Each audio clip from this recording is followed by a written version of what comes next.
Maintenant au 39 21. Bonsoir Cédric. Bonsoir Olivier. Bonsoir. D'où nous appelez-vous Cédric? Alors j'appelle de cette belle région qu'on appelle la Bretagne. Cette belle région qu'on appelle la Bretagne, vous avez raison. Ah oui, Ouais. ah ouais, ouais. Ca Pour plein de raisons je le dis. ah beh, vous avez raison, il faut le dire parce que c'est Que une bien c'est belle région. une région où j'ai vécu énormément de choses, rencontré beaucoup de personnes. D'ailleurs je leur fais un gros coucou. Oui, Parce que c'est des gens qui ont appris à me connaître tel que je suis, qui ont appris à me supporter parce que on est un peu pareil. Nous on a nos qualités, nos défauts. Et je fais un coucou et également parce que bon bah ça va venir après dans la discussion qu'on aura ensemble.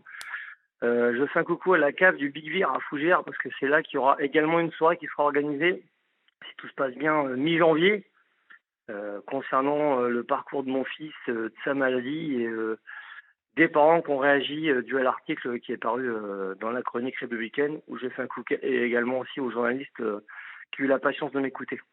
où peut-on retrouver cette chronique? La chronique de Fougères, tout simplement. La chronique de Fougères, d'accord. Ouais, monsieur Rodriguez, la chronique de Fougères, la chronique républicaine de Fougères, tout à fait. Ouais. Très Et bien. j'en suis, j'en suis rendu à cette étape-là parce qu'en fait, bah, on est tous un peu pareil. On n'est pas sur terre pour rien. On a une écriture, une trace à laisser. Et ça m'a demandé plusieurs années d'en arriver à l'étape où je suis, parce que bah, d'avoir un enfant qui est handicapé ou en situation de handicap, c'est pas simple du tout. De quoi souffre-t-il, votre Alors, enfant? il souffre de schizophrénie. Il a été diagnostiqué en décembre 2016, quand j'étais encore avec leur maman. J'ai Oui. deux petits garçons que j'ai eu avec cette personne. Mmh. Mademoiselle Galopin-Séverine, je lui fais un coucou également. Et quand on a découvert le diagnostic, bon, on a pris, bon, je vais avoir des mots francs et un peu durs, on a pris une grosse claque dans la gueule, ouais, Je me complètement. doute, oui. Parce que, comment on va dire ça? On met les pieds dans un monde qui dépasse l'entendement quand on n'est pas cultivé. Qu'en fait, tous les jours, on se lève, on fait notre vie, etc., machin, et on fait notre vie normalement. Mais quand il nous arrive une tuile et qu'on rentre dans le monde des maladies psycho-infantiles, parce que grosso modo, c'est exactement ça, Oui. on est perdu. On perd nos repères, on se perd soi-même, et le mot peur prend une autre forme. Ça devient de la douleur et de la souffrance. Mmh. Douleur et souffrance, pourquoi? Parce qu'en fait, on voit notre fils, notre enfant, fille ou garçon, peu importe, euh, qui développe une maladie qui se voit pas, donc qui se comprend pas, qui se juge très facilement, dans des jugements, je vous en passe des explications parce que tout le monde m'attend, il y a encore, et j'ai entendu que l'émission se finissait à 1 heure, rassurez-vous. Et on est démunis, seul, découragé, en pleine douleur et d'une souffrance qu'on est incapable de d'écrire, de retranscrire, d'expliquer oralement ou même de faire un dessin. Ça fait mal d'en parler et j'arrive à peine seulement à ne quasiment plus en pleurer. Parce que ce soit la maman comme moi, parce que j'ai refait ma vie entre temps. D'ailleurs, ma femme est à côté de moi et elle m'appuie sur tout ce que je fais. D'ailleurs, je fais un gros bisou à ma femme, même si elle est à côté de moi, je le dis à l'antenne, parce que trouver quelqu'un qui arrive à nous comprendre, à accepter les choses, parce qu'on a enduré aussi, hein. C'est pas d'une facilité, mais d'une compréhension qui dépasse certaines qualités humaines. J'exagère peut-être Comment à s'appelle-t-elle? l'antenne, mais c'est exactement ça. Comment s'appelle-t-elle? Ma femme, Oui? Laetitia, elle est juste à côté de moi. D'accord, bon, on l'embrasse Et aussi elle me Laetitia. soutient dans tout et j'ai écouté sa parole plutôt que de me fâcher et faire n'importe quoi. Mmh. Pour la simple et bonne raison, c'est que la schizophrénie, je pense que vous avez lu l'article, il y a 600 000 personnes atteintes. Alors, on va dire qu'entre, on dit qu'il y a plusieurs degrés de schizophrénie. Pour les recherches que j'ai fait en tant que papa, attention, parce que je suis pas spécialiste de santé non plus, c'est pas vrai, c'est des conneries. Pour moi, tel que je perçois, avec le vécu que j'ai et dans le milieu où je travaille, c'est des conneries. Mais peut-être que je m'y prends mal ou autre, je ne sais pas. J'ai manqué de tact, je le redis encore une fois. On vit dans une société où handicap, le mot handicap pose problème partout. Comme dit, il y a eu des efforts de fait, certes, mais c'est pas assez. Il y a eu en 2 ans et demi, en 2 ans plus ou moins, je pense que vous voyez un peu les journaux, plusieurs effets graves intrafamiliales où des gens qui étaient suivis en sont arrivés à atteindre ce qu'on appelle l'intégrité physique, papa, maman, petit frère, petite sœur, autre. Le dernier que j'ai entendu, le garçon, il avait entre 28 et 32 ans, il a poignardé son père. Aucune raison. Aucune raison. Donc moi, j'en suis arrivé de me dire, parce qu'il y a pas rien eu de fait, hein. Il y a eu des démarches de fait, des traitements de fait, il y a eu, si je me trompe pas, entre 3 et 5 molécules différentes, inefficaces. Enfin, inefficaces, non. Je suis maladroit et je vais pas dire de bêtises. Ça a agi. Au bout d'un certain temps, je pense que son corps était tellement habitué que l'efficacité était moindre. C'est-à-dire qu'on a, au moment où vous me parlez, on n'a pas trouvé une manière de le stabiliser. Non, non, D'accord, d'accord. non. Là, ce qui stabilise en ce moment, c'est comment je pourrais vous dire ça? Les bouquins de la bibliothèque de Fougères que j'ai ouvert quand j'étais tout seul à l'époque, parce que bon bah quand on refait sa vie, c'est pas simple. À un moment, on s'est séparés en 2019. Bon, on s'est séparés, voilà, on s'est dit que ça servait à rien de continuer comme ça parce qu'on n'avait plus le truc pour continuer ensemble. Mais par contre, on s'entend très très bien. Bravo. Ah non, bah si, hein, sincèrement, c'est Mais pas oui, mais devenu une bravo, pote ni bravo. rien, mais on a du respect mutuel l'un envers l'autre parce qu'on a eu nos enfants ensemble et même avant d'être ensemble, on s'était fait une petite promesse qu'on essaie de faire grandir gentiment parce que nos enfants, ils sont pour rien. Et c'est une philosophie de vie qu'on essaie de faire grandir gentiment parce qu'en fait, Rome s'est pas fait en 2 jours et on n'a pas pris un marché en 10 minutes. Donc, la schizophrénie de notre garçon, Tiwen, on l'a découvert en ouvrant une enveloppe. C'est-à-dire? Ça fait... Bon, on n'a pas été préparé. Il y avait des soupçons. Bah, en fait, il y avait un truc qui me chiffonnait parce que moi, avec ma maman, je l'ai vécu. Et c'est quelque chose qui m'a marqué à vie, qui ne me marquera jamais. Elle m'écoute ou elle m'écoute pas, je m'en fiche parce qu'on se parle plus, c'est mon choix. Même si elle en souffre, Vous l'avez je m'en découvert fiche. avec votre mère, qui était elle-même Ah, bah, qui schizophrène? était schizo aussi, mais elle s'en souvient peut-être pas, mais moi, à 9 ans, j'ai vécu un truc avec elle qui a duré une demi-heure et j'ai eu très, très peur. Oui. Et le fait d'avoir vu mon fils avec les mêmes traits caractéristiques, je veux pas vous cacher, ça m'a réveillé de grosses frayeurs, des peurs. On a tous peur. Moi, je dis Oui, tout le temps que oui, j'ai peur de rien, mais c'est faux. On oui. a tous peur de quelque chose.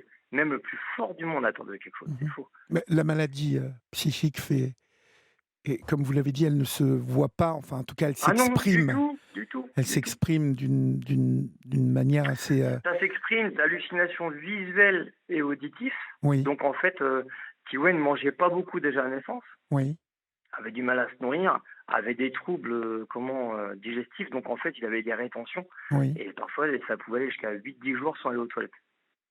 Ça a commencé par ça. Voilà. Et je me suis dit, bon, il y a peut-être des problèmes. Au départ, c'est pas qu'on est dans le déni, mais on est dans l'incertitude de plein de choses. En tant que parent, on n'est pas médecin. Le truc, il est là. Et plus le temps passait, plus je me suis dit, mais c'est pas possible. Ça peut pas être ça. Et j'ai discuté à l'époque avec mon ex-beau-frère, il me dit, je sais pas, regarde bien quand même. Parce que Norémie, machin, nanana, c'est pas possible, ça peut pas être ça. Plus le temps passait, plus ça se dessinait. Et là, je me suis dit, bah, je remets les pieds dedans, quoi. C'est, ça porte plein de noms. Je veux pas être maladroit à l'antenne, parce que je pense que plein de gens m'écoutent. Mais sincèrement, on est dans le néant. Il n'y a pas d'autre mot. Il y a eu un suivi, hein, attention. Je redis bien, il n'y a pas rien eu de fait, hein. Il y a eu plusieurs suivis, Mais parce que etc. vous m'avez dit être démuni et Ah, mais je seul suis démuni, Olivier. Je et suis démuni. seul. Pourquoi?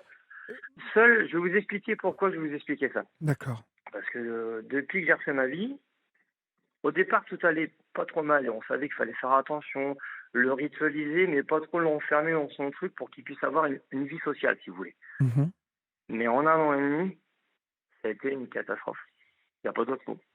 Ça a été des passages de l'urgence, ça a été des excès de colère, ça a été, il a tapé sur sa mère, il a commencé à vouloir mettre la main sur son frère, mais bon, il n'a pas plus réussi que ça.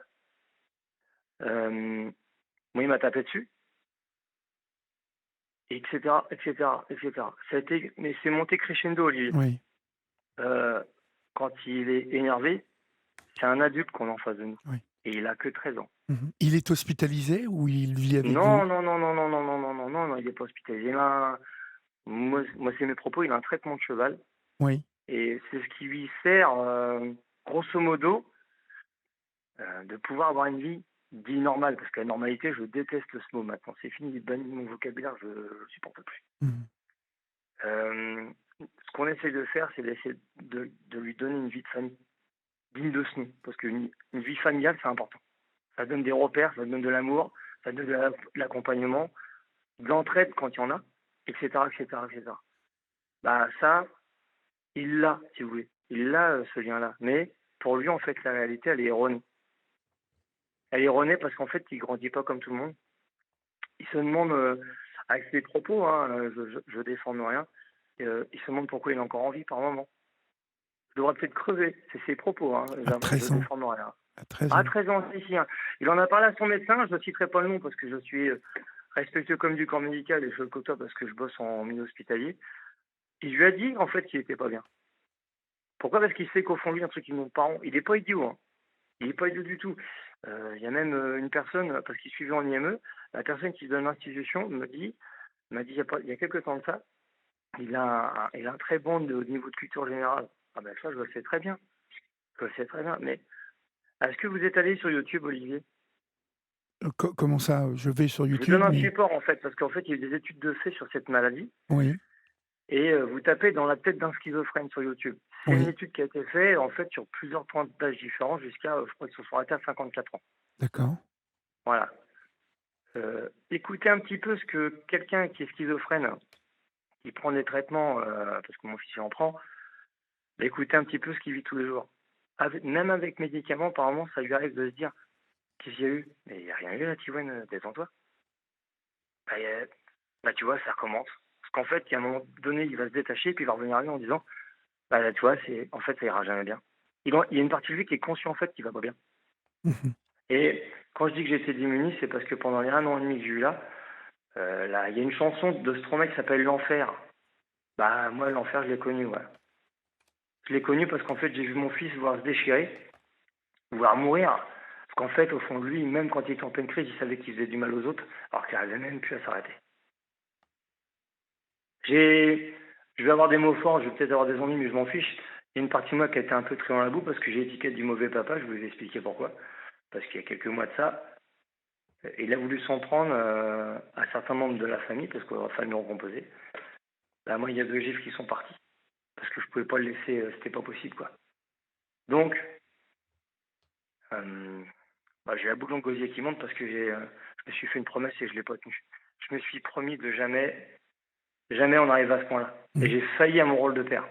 Oui, mais enfin, euh, Cédric, on va continuer à parler de tout ça, mais vous vivez quelque chose qui est terrible parce que vous êtes le papa d'un enfant qui souffre et cette souffrance, vous ne pouvez pratiquement pas la combattre et vous êtes impuissant devant cette souffrance. Et Ah, c'est pour ça que je vous dis que j'étais démuni. quand notre enfant souffre, eh bien, on souffre avec lui et les nerfs, vos nerfs ont pu lâcher. On va laisser passer l'info, d'accord? Et puis on se retrouve tout de suite après, Cédric, d'accord? Pas de souci. À tout de suite. Ou nous écrire au 7 39 21, suivi du mot nuit, écrit en lettres majuscules, suivi d'un espace. Nous sommes avec Cédric. Cédric qui évoque la maladie psychique de son garçon, son fils de 13 ans. Vous me disiez, Cédric, avoir craqué à un moment et vous en êtes voulu. Euh, et vous me disiez avoir été jugé comme mauvais papa. Peut, qui peut se permettre de vous juger, Cédric? Qui? Dites-moi. Tout simplement, Olivier, avec... comment je vais vous dire ça? Sans vouloir jouer de numéro, avec le parcours de vie que j'ai et les formations que j'ai reçues dans mon métier, même les gens, quand ils parlent pas avec leurs yeux parlent, tout simplement. Il y a du jugement permanent. La gentillesse et l'humanité, on n'en a plus. Pour ainsi dire, plus. Je suis pas négatif, je suis réaliste d'une réalité où mon fils va être obligé de grandir et son petit frère aussi. Et moi, franchement, pour l'avenir de mon grand, je vais beaucoup parler de mon grand parce que bon, je fais un petit clin d'œil aussi, un gros clin d'œil à son petit frère parce que son petit frère, qui va avoir 8 ans dans quelques jours, là, bah, il vit au travers de la maladie de son frère. Bien Il aime son évidemment. frère, hein. Oui. J'ai Je leur dis, hein, je lui fais un gros clin d'œil parce que sincèrement, c'est un petit bout de bonhomme qui a une volonté de faire, qui a de l'amour à en vendre, qui a un caractère de cochon, heureusement qu'il l'a, mais qui aime son frère. Il aime très très fort son frère, mais il en souffre aussi. Et je reviens sur le sujet qu'on a eu tout à l'heure, Olivier. Pourquoi, pourquoi les propos que j'ai eus tout à l'heure, bah, c'est tout simplement parce que vu qu'il est en institut, tout ça, si vous voulez, la veille, je leur dis, hein, moi j'ai mis deux gifles, hein, je suis pas fier de ce que j'ai fait du tout, hein. Parce qu'en fait, quand on se fait une promesse, et moi je suis assez traditionnel et con là-dessus, on veut les tenir, les promesses, si vous voulez. Bah, ce soir-là, bah, je crois que ma promesse, en fait, elle valait rien. Parce que je me suis dit, mais qu'est-ce que t'as foutu? Et ce que les gens n'ont pas vu et que moi j'ai vécu plusieurs fois, ma femme aussi, bah, ce jour-là, en fait, il a arraché l'interrupteur du mur, il a serré très fort son poing gauche et il s'est enchaîné de coups de poing. Il s'est griffé le visage et quand il a fini, il m'a regardé, je vais te le faire payer. Voilà ce qu'il m'a dit. Alors là, ce soir-là, je me suis dit, bah là, je suis dit, qu'est-ce que je fais? Je me suis senti tout seul. Oui. Dans les moments où il n'allait pas bien, j'étais seul.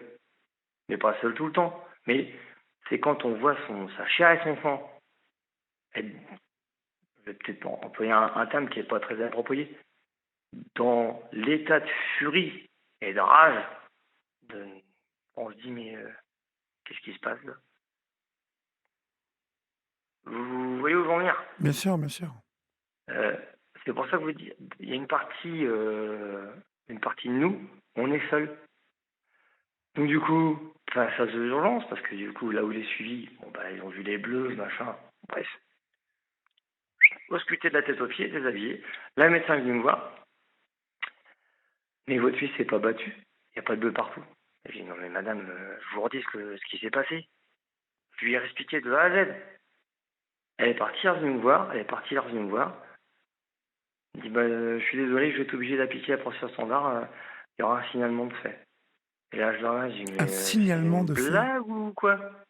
Je lui ai mis le gifle, mais pas par gaieté de cœur, bordel de merde, vous étiez pas là pour voir.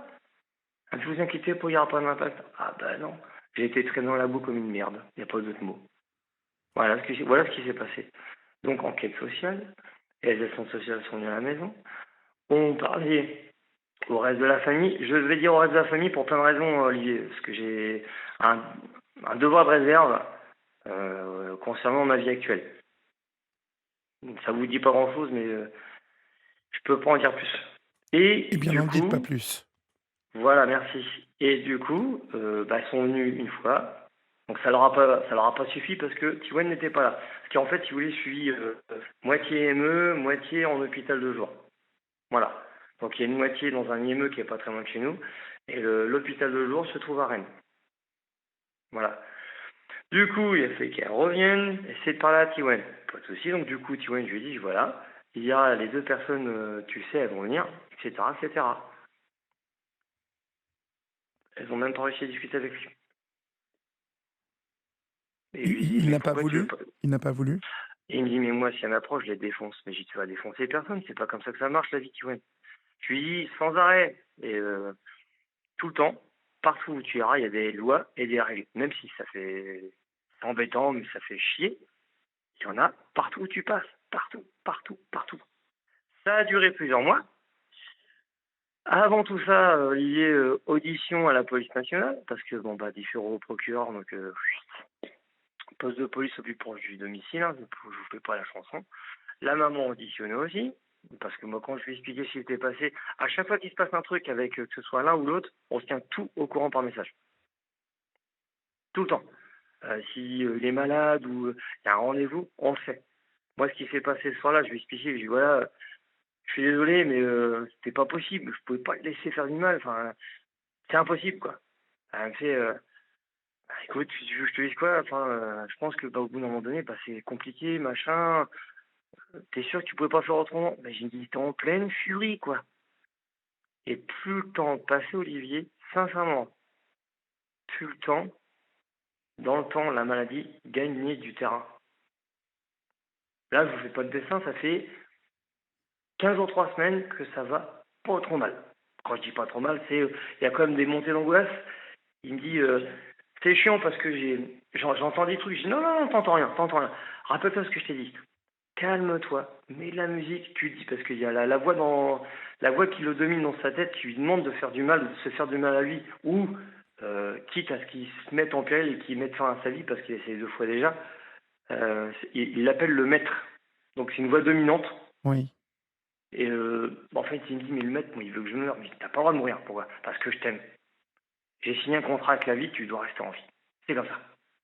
Et il me dit: «Mais je t'ai fait du mal plein de fois». «Tu m'as fait du mal plein de fois. Il y a une partie de toi où tu es toi responsable et je veux pas vous le cacher, il y a l'adolescence qui rentre en compte. Un adolo, qui n'a pas de pathologie, peut-être employer encore un mot qui correspond pas à tout ça, un adolescent lambda qui n'a pas de pathologie, déjà pour un adolescent, c'est compliqué de grandir.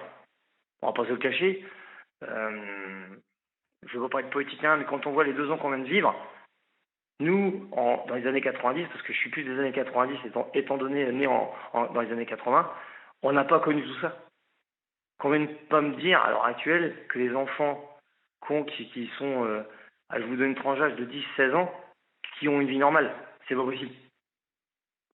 Et ben pour un enfant comme le grand, ben, il ressent les choses pas pareil que tous les autres. Il a une autre vision de la vie. Et ça, c'est compliqué à faire comprendre aux gens, en fait, si vous voulez. Mhm. C'est pas de la plainte, on cherche pas à faire de la pub, je m'en fous. C'est, il y a trop de gens, en fait, qui sont dans l'ombre de vivre cette maladie et qu'en fait, ils n'osent pas parler. Parce que le jugement est tellement plus facile. C'est tellement facile d'avoir la critique malsaine. Je dis pas après, quand on vit ça, moi perso, je demande pas la charité, je demande pas d'argent, je m'en fous. Mais dans le témoignage que j'ai apporté, il y avait un message dedans. Et tous les parents qui vivent ça avec, parce que j'ai des gens qui m'ont contacté, je vais pas vous le cacher, ils attendent juste une chose, c'est qu'on puisse se voir. Pour pouvoir en parler parce qu'ils se sentent moins seuls. Ça fait du bien en fait de le savoir ça, Olivier, si vous voulez. Oui. Parce que on se dit que c'est une maladie mal connue de la société. Il y a des choses mises en place. La chose la plus efficace, c'est de droguer les gens. Voilà. Camisole chimique, pour dire quoi? Eh ben, en fait, on va leur masquer la réalité et pour qu'ils soient bien. Non, ils vont pas bien, les gens. Ils vont pas bien du tout. Faut arrêter. Pour moi, c'est des conneries. Et je pense sincèrement qu'au niveau avancée thérapeutique et accompagnement, il y a encore beaucoup de travail en France. J'irai pas à dénigrer les pros, mais il y a un manque partout. Il y a un manque de pouvoir public, il y a un manque de compréhension, il y a un manque d'approche et d'accompagnement. Et moi, je vais peut-être être dégueulasse dans ce que je vais vous dire, mais euh, c'est mon garçon, si vous voulez. Je suis peut-être hypocrite et égoïste, hein. Mais quand je le vois comme ça, j'ai la haine et j'ai beaucoup de colère, en fait. Oui. Parce qu'il a des médicaments, mais il n'y a rien au bout. Il y a eu des choses mises en place, on en arrive vite au bout, en fait. Pourquoi? Parce que sa maladie évolue en même temps que lui. Or, on me dit, vous voyez votre fils trop dans la maladie. C'est ce que les 2 assistantes sociales m'ont dit. Qu'elle le prenne. Mais oui, oui, qu'elle Puis, vive 4 jours avec elle, ouais, avec mais non, lui. non, en fait, parce qu'en fait, ces gens-là sont purement administratifs. Vous voyez, elles sont pas dans, comment je vais dire ça? Dans l'accompagnement de vie, Non, si puis vous voulez. c'est pas leur boulot, c'est pas leur boulot. Ouais, mais en attendant, j'ai eu l'étiquette du mauvais papa, du père violent. Moi, je Ouais. l'ai eu, cette étiquette-là. Et je me suis senti traîné dans la boue. Clairement, ouais. Et petit clin d'œil pour une maman que j'ai eu au téléphone il n'y a pas longtemps, parce que, bon, comme je vous dis, j'ai eu des contacts, qui est de la région de Rennes. Je dirais pas précisément où, parce que voilà, je suis pas idiot non plus, et je vais pas manquer de respect aux gens. Elle a eu la même chose. C'est une mauvaise mère. Grosso modo, c'était une merde parce qu'elle a pas su éduquer son enfant. Mais ces gens-là, ils sont qui pour juger, en fait? Tous ceux qui jugent, qui créent les lois, les textes, les codes de la route, bref, j'en passe, parce qu'on ne va pas débattre, on n'aura pas le temps. En fin de compte, ils y connaissent rien. On vous donne le permis de conduire, Olivier. On est d'accord, vous passez votre code, vous avez votre permis, on est d'accord. Oui. Mais en fin de compte, vous ne savez pas conduire. Votre expérience, vous la faites comment? Bah, par l'adaptation. Et pas mon fils, mes garçons, bah, c'est que de l'adaptation. De l'adaptation pure et dure. Quand je vous dis que j'ai ouvert des bouquins de psycho et de philo, bah, j'ai pas le choix. Et on n'a pas le choix parce qu'en fait, on est tout seul. On donne des médicaments et des suivis, mais c'est pas suffisant. C'est pas suffisant. Il y a combien de personnes comme moi, et que ça s'entende partout en France, mais qui se sentent tout seuls. Alors, on nous propose des choses, pas de souci. Quand j'en parle au grand, parce que moi, je veux rien lui cacher, je suis honnête et je ne suis pas menteur avec lui. Mais moi, je veux pas qu'on m'écarte, moi. Ça va être de l'abandon, vous voulez m'abandonner? Ah ben, en fait, je suis une merde, je suis malade, donc du coup, on veut se débarrasser de moi. On me dit, ouais, mais monsieur Hébert, vous pouvez pas passer comme ça, parce qu'en fait, ben voilà, faut essayer quelque chose, sinon il n'y aura pas. Bah, prenez-le, expliquez-lui, allez-y. Donc c'était tout un enchaînement en 1 an et demi où on se dit, il va se passer quoi la prochaine fois, il va se foutre Ouais, en l'air. c'est parce que j'allais vous poser la question. Aujourd'hui, lorsqu'on est parent comme vous, d'un garçon qui souffre de schizophrénie, et visiblement, d'après ce que vous nous expliquez, d'une maladie qui ne cesse d'évoluer malgré les traitements Oui. mis en place, euh, qu'est-ce qu'on vous promet, vous, comme aide, comme accompagnement? À part vous traiter de mauvais père parce que deux malheureuses claques sont parties dans un cadre de Je les paye violence. cher, hein. Je les paye très cher parce qu'il va y avoir un éducateur à venir chez moi. Oui, mais vous savez, vous n'allez pas les payer cher, moi j'en suis sûr. Ah si, si, si, si. Je vais vous expliquer pourquoi. Parce qu'en fait, même Et- quand on se bat, euh, je vais être très dans mes propos, Olivier, hein, désolé. Hein. Je vois l'humain dans mon travail. D'accord? Je vous donne un exemple, hein, et vous allez vite comprendre, je vous rassure. Hein. On assiste des personnes qui sont mal dans leur peau, qui sont malades. L'alcoolisme est une maladie, on est d'accord. Oui, Ces gens-là, on les assiste. Dans leur alcoolisme, moi, mon fils, il faut que je me démerde pour l'emmener à Rennes. Il faut 5 personnes à le tenir quand il pète les plombs. Vous voulez que je fasse comment? Je suis obligé de limite me mettre à genoux pour avoir une ambulance. Et d'ailleurs, à ce propos, je fais un coucou à certains collègues des urgences de l'hôpital de Fougères, parce que je bosse là-bas, qui m'accompagnent et qui me soutiennent, parce qu'il n'y en a pas beaucoup, je vous rassure. C'est pas pour être méchant, mais bah, les gens ont leur vie à faire aussi, je leur en veux pas. Mais en fait, au niveau soutien, bah, j'en ai pas eu beaucoup tant que ça. J'ai du soutien par les mêmes, qui connaissent mon fils, qui connaissent mon parcours. À ce propos, je ferai un petit clin d'œil aussi à certains pompiers de Fougères qui connaissent très bien mon fils et je leur tire mon chapeau par leur métier. Mais ces mêmes personnes m'ont dit, mais tu t'en occupes très bien de ton gamin. Tu t'en occupes très bien. Les 2 fois où on t'a appelé, bah, quand on t'a vu faire, mais tu t'en occupes bien. C'est bien beau le jugement, mais les gens, ils le vivent pas ce que tu vis. Mais je dis, mais j'ai failli. Non, t'as rien failli du tout. Vous m'avez posé une question tout à l'heure, il m'a posé la même question.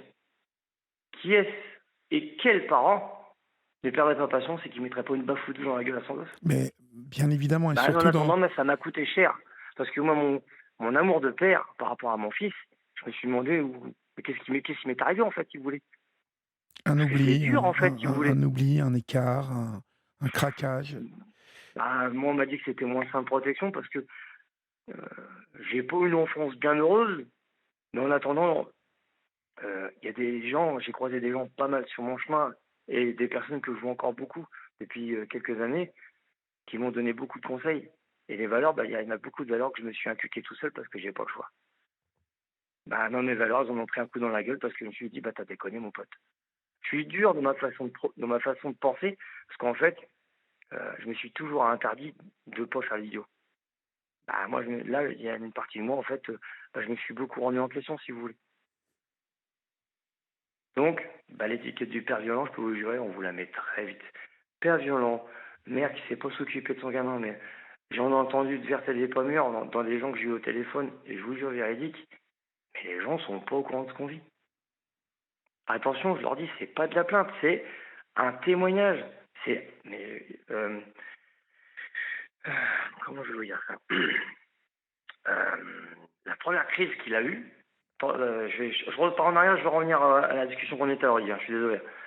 Euh, la première fois que je l'ai vu en pleine crise, c'était au tout début, quelques temps après que je me suis installé chez moi, après que je me sois séparé de la maman des enfants. Et j'ai jamais vu une crise aussi violente.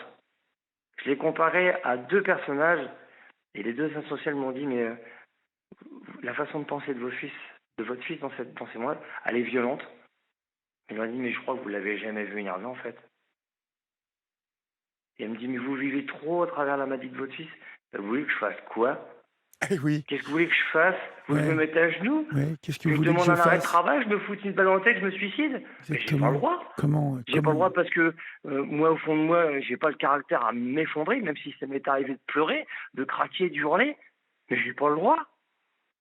Mais je pense que le système, même si le système français n'est pas mauvais sur tout, mais ils se rendent pas compte les gens en fait. Moi, il m'a déplacé le frigo américain. J'avais un gros frigo. Quand je dis frigo, un gros frigo, 130 kilos à vide. Il l'a déplacé comme Ouais, s'il ouais, soulevait une chaise. ouais, ouais. Le clic-clac, une Ses forces claque sont dans le décuplées. clic-clac, le clic-clac. Il a traversé l'appart. Je suis resté 3h30 couché par terre. J'ai même appelé ma maman. La maman, je lui dis, viens, ça va pas du tout. Il voyait du sang couler par les murs et des têtes de mort qui flottaient dans l'air et qui lui demandaient de se suicider, de faire du mal à tous ceux qui l'entouraient. Il n'arrivait même plus à se contrôler. Et moi, parce que ce fameux soir-là, oui, je leur dis, moi je regrette mon geste parce que c'est pas beau ce que j'ai fait, mais je pouvais pas le laisser faire du mal aux autres. On me dit, bah on peut rien dire parce qu'on n'est pas à ta place. Quelle réaction tu aurais pu avoir? Même nous à ta place, on sait pas. J'ai même petit clin d'œil à son parrain parce que j'ai gardé un très bon contact avec mon ex-belle-famille. Il me dit, je sais pas quelle réaction j'aurais eu. Voilà. Et hormis avoir quelques bonnes paroles et quelques collègues de travail qui me soutiennent, des amis proches, honnêtement, il y a une partie de moi en fait, à l'instant où je vous parle, ça m'arrache les tripes parce qu'en fait, ça fait mal d'en parler. Mais je suis obligé d'en causer parce qu'en fait, je suis pas le seul dans ce cas-là. Moi, je peux pas dire qu'il y a rien de mis en place, mais il y a eu des choses de mis en place. On m'a aidé. Alors moi, si à travers mon témoignage, ça peut aider d'autres personnes, mais je suis tout oui, bordel. Mhm. J'aimerais quelque part créer une certaine chaîne et rencontrer des gens dans la mesure du raisonnable et du possible pour en parler, juste d'en parler, de leur dire mais vous n'êtes pas tout seul, qu'est-ce que vous avez fait, quand vous avez fait, moi j'ai fait comme ça, moi j'ai fait un échange sur des procédés. Je vais vous dire à quoi je l'ai comparé mon fils, hein. C'est pas beau, hein, mais moi c'est ce que j'ai vécu, hein. J'ai eu certaines pratiques par le passé d'autodéfense, mais j'ai été obligé d'en arriver par la force avec mon fils puni. Je suis désolé parce que j'ai du mal à retenir mes émotions parce que on a beau être dur et Ne vous inquiétez avoir de la pas. gueule, mais on est tous pareils, on finit à genoux à Je un veux moment donné, dire, hein. tous les parents que j'ai croisés, dont les enfants étaient dans une Et dérive ça fait comme mal, ça hein. à cause de la maladie psychique, étaient complètement euh, perdus, désarçonnés en fait. Mais c'est ça.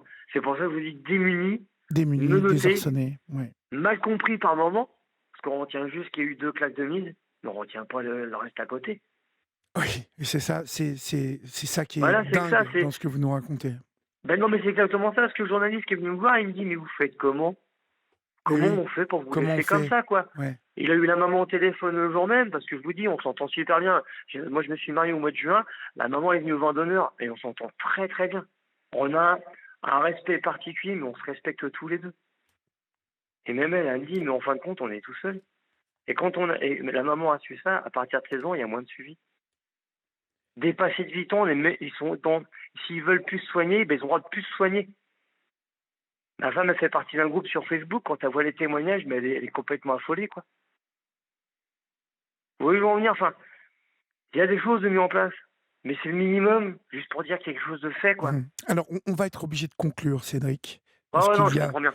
y a bien évidemment du monde. Je vous invite, vous qui nous écoutez d'ores et déjà, à aller lire la chronique de... Rappelez-moi le nom de la parution du Canard et l'auteur. Excusez-moi, j'ai pas bien compris ce que vous avez dit. Rappelez-moi l'article. Où est-ce qu'on le trouve, L'article, l'article? c'est le combat d'Inter, la schizophrénie de mon fils, en fait. Sur quelle La chronique parution? républicaine à Fougères. La chronique républicaine à Fougères, Voilà. si vous voulez Un en lire petit plus. clin d'œil à Monsieur Rodriguez qui a eu la patience de m'écouter. D'accord. Voilà. Et Ma dernière oui, question, Cédric. allez-y, je vous écoute. Qu'est-ce que vous voulez? Qu'est-ce que vous attendez? Quelle aide on doit vous apporter aujourd'hui? J'essaie d'y aller au plus simple et pas vous prendre trop votre temps parce que je sais que votre émission marche fort. Euh, de l'aide et du développement, on en aura du mal à en avoir parce qu'en fait, c'est une maladie qui est mal connue, comme je vous ai dit tout à l'heure. Même si ça me fait mal à la gueule de le dire, effectivement, les hôpitaux, les pros ont des manques de moyens. Mais c'est pas une excuse valable. Je suis désolé. Moi, je vais pas attendre que mon fils me poignarde en pleine nuit ou qu'il fasse du mal au reste de la famille Oui, ou oui. à une tierce personne. Moi, ce que j'attends, c'est que ça bouge. Tout simplement. Il y a du pognon en France. On nous taxe notre pognon tous les mois, mais le pognon, il va où, bordel de merde? Il y a des moyens partout. Il y a des spots publicitaires qui nous nourrissent le cerveau de tout. Et le pognon, il va où? Il n'y a pas de moyens. Il n'y a pas de moyens. Mais je vais pas essayer de pas être mal poli, mais mon cul, quoi. Il y a combien de parents et de personnes qui vivent cette maladie, mais quand on souffre, quoi. C'est une souffrance qu'on n'arrive même pas à expliquer. Moi, j'ai pas de mots parce que j'ai pas envie de le dictionnaire à chaque fois. Je vous parle avec mes tripes et mon cœur. C'est tout. Malheureusement, ce que vous nous racontez ce soir est à nouveau la preuve que tout devrait être réorganisé dans cette Complètement. société. Euh, mais aujourd'hui, bien évidemment, les plus riches deviennent de plus en plus riches. C'est Il n'y a exactement pas de ça. Et vu le plafond. pantin quand on est au gouvernement, il fera rien pour mon fils. Rien. C'est un dommage collatéral dans la société. Vous savez, Je parle mal, je vais avoir des ennuis, mais je je m'en ne crois fiche. pas que M. Macron, comme ses prédécesseurs, euh, soit le responsable de ce fonctionnement-là. Il est aujourd'hui celui qui est en charge de tout ça, bien évidemment. Donc, celui à qui vous pouvez lancer un appel ce soir. Mais ce que j'entends par réorganisation, c'est que aujourd'hui, on a des hommes, des femmes qui sont richissimes et qui continuent de s'enrichir avec un système qui enrichit les actionnaires. Et finalement, dans ce monde, dans ce monde, les plus démunis d'entre nous, et vous en faites partie, Cédric, parce que quand je parle de démunis, ça n'est pas simplement d'argent dont je parle. Je parle de tous On ces est d'accord. parents comme vous, comme hier soir, cette maman qui m'appelle pour me dire mon fils est autiste et le collège le fout dehors. Qu'est-ce que je fais? Qu'est-ce qu'on va faire avec son père? Comment on va travailler? Comment ce petit qui va s'en occuper? C'est une honte. On en revient au même. Je pèse mes mots, c'est une honte. Bah moi, je les pèse plus. Parce que Mmh. si la honte devait tuer quelqu'un, je serais mort depuis longtemps. Mmh. Et plus on va m'en mettre dans la gueule, plus je vais mordre. C'est une métaphore. Mais quand vous venez de parler de la maman de son fils autiste, bah nous, on a eu l'obligation de l'inscrire au collège parce qu'en France, on est con.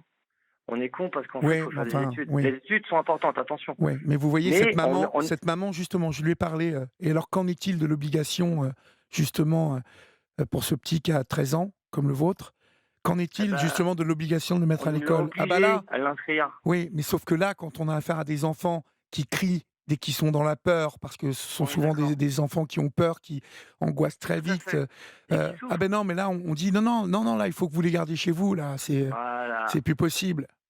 Et ça va Eh pas, ben, ça. moi, quand on nous a obligés, parce que la maman, elle habite pas très loin du collège, on nous a obligés à l'inscrire. Pas de problème. J'étais à la rentrée des classes. Je vais faire au plus court, Olivier, je suis désolé. Le directeur est venu me voir, parce que du coup, il était au courant. Donc, il a fallu qu'on nourrisse, qu'on leur fournisse les médicaments, parce que il a des prises régulières à prendre sur toute la journée. Hein. Oui. Euh, je leur ai dit, moi, je vous propose une chose, c'est d'intervenir auprès de la classe, auprès de la prof, et de leur expliquer avec des mots simples, avec des petits dessins, pas sans leur dire vraiment ce que Tijuana a, mais ce qu'il pourrait y avoir avec Tijuana, en fait. Voilà. La maîtresse n'était pas contre du tout, le directeur, rien à dire. Enfin, très sympathique, il n'y a pas de souci. Je suis rentré chez moi. 2 heures plus tard, j'ai été appelé. Voilà. J'ai été voir le député de la région où j'habite pour lui donner un coup de main parce qu'en fait, faut gueuler ou aller voir du monde bien placé pour avoir du résultat, ce que je trouve totalement inadmissible. Ça a bougé. Donc la personne dans l'établissement où il suit maintenant m'a dit mais monsieur Vert, faut le retirer. Retirez-le, attendez qu'il soit admis chez nous, etc. Mais c'est que ça en fait, Olivier, si vous voulez. Tout le temps, tout le temps, tout le temps. Ouais. Et après on s'étonne qu'un jour, qu'il y ait un pétage de plomb, même si c'est pas une excuse, attention. On a tous à avoir des valeurs, de l'honneur et tout ça. Mais en attendant, il n'y a pas grand-chose qui va en ce moment. Et moi, ça fait 3 semaines que je vous dis que ça se tient à peu près. Mais sa Jusqu'au maladie, c'est prochain la coup. météo. Jusqu'au prochain coup. Sa maladie, c'est la météo, Olivier. Oui. Aujourd'hui, ça va. Demain, ça peut être Hiroshima, Mhm. Twister, enfin bref. Je prends des métaphores qui sont violentes, mais quand il va pas bien, qu'il explose, c'est balèze. Voilà, je préfère employer des mots simples. Mhm. Et je vous leur dis, c'est pas de la plainte, ça n'a rien à voir. C'est pas faire de la pub, parce que je cherche pas à avoir une notoriété quelconque, je m'en fous, réellement. Mais quand on vit quelque chose qui ne voit pas et qui fait mal, c'est dur à se dire, mais ton fils, il a pas l'air d'être bien. Quand les gens sont pas trop cons, on arrive à leur en parler. Mhm. Quand ils sont pas trop cons. Le con vient du mot connerie, il est en dictionnaire, on dit ton c'est une insulte, non, c'est faux. Enfin voilà, c'est très dur. Oui. Il Et y a pas, vous savez, il y a, pas que des mauvais moments, il y a des bons moments aussi. Hein. Mhm. Et ça fait du bien. Le peu de moments qu'on a eu, si vous avez lu l'article, mais qu'est-ce que ça fait du bien de le voir sourire, d'entendre me dire papa je t'aime quand tu vois sa belle-mère, je t'aime Laetitia, ou c'est un amour de gamin à la base. Mais il est adorable. Il y a des gens qui l'ont connu tout petit. Il savait pas parler, enfin il savait pas marcher, qu'il parlait déjà très bien, mais il était déjà poli quoi. Ouais. Puis il est attachant, enfin tout le monde le dit. Mais son deuxième nuit quand il se réveille parce que c'était la frustration, parce que lui en fait ça se déclenche tout seul. Lui, en fait, il en a marre d'être comme ça. Je peux vous redonner un exemple en 30 secondes. On a fait une sortie en famille parce que on me dit il faut le ritualiser, mais j'ai pas envie de le couper de tout. Enfin, on me dit il faut être sociable. Bah ouais, si j'enlève tout, la sociabilité, il en a où? Il n'a plus. Donc du coup, on a fait une sortie. On est rentré, tout le monde s'est couché, hop. Et pendant 10 minutes, il a halluciné, il a entendu une femme crier. Sauf que tout était fermé dehors. Tout, les fenêtres, volées, tout. Il a fallu que j'aille avec ma lampe de boulot, il lui fait voir, regarde. Et Morgane me fait, ça recommence. Je vais, Oui, excusez-moi Olivier, non, pardon. ouais, je vais être obligé de conclure, mais Mais Yvette, merci beaucoup de m'avoir écouté. je vous en prie, Yvette qui nous écrit au 739-21, qu'elle a beaucoup de respect pour vous et qu'elle ne supporte pas en aucune façon qu'on s'en prenne au président. Bon, ça, Yvette. Mais bon. Ouais, mais ça, je m'en fous. En Oui, fait. oui, non, mais elle n'écrit pas pour ça. Désolé. En fait. Elle n'écrit pas pour ça. Elle a plutôt une bonne idée. Ouais, mais après. Elle vous dit. Non, Non, mais laissez-moi finir. Pardon. Parce que Yvette vous dit qu'il faut que vous alliez porter votre cri un peu plus loin. Et elle vous soumet d'aller dans une émission de télévision très populaire, en parler. Pardon ? C'est prévu. D'accord. Ok. J'ai été contacté. Ok. Demain, ça commence ou ça commence aujourd'hui? Oui. France 2. Oui. Ils m'ont contacté. Très bien. Et ça va être la même chose, hein, Olivier. Oui, mais vous verrez, mais ouais. Voilà. Merci en tout cas, Cédric. Merci à vous, Olivier, de m'avoir écouté. Je vous en prie. Je refais un clin d'œil à tous ceux qui me soutiennent au niveau Bretagne et mes amis proches, mes sœurs, ma femme, la maman des enfants, mon ex-famille et les amis. Voilà. Très bien. Et puis ne raccrochez pas parce que Florian a un message de ma part pour vous. Il va vous dire quelque chose, donc ne raccrochez pas. D'accord ? Merci, Olivier. Force à vous et bravo, parce que vous êtes un papa courage, moi je vous le dis. Un vrai papa courage. Vous allez me faire chialer. On vous embrasse, ouais, moi aussi. Au revoir, ouais, moi aussi. Au revoir, ouais, moi aussi.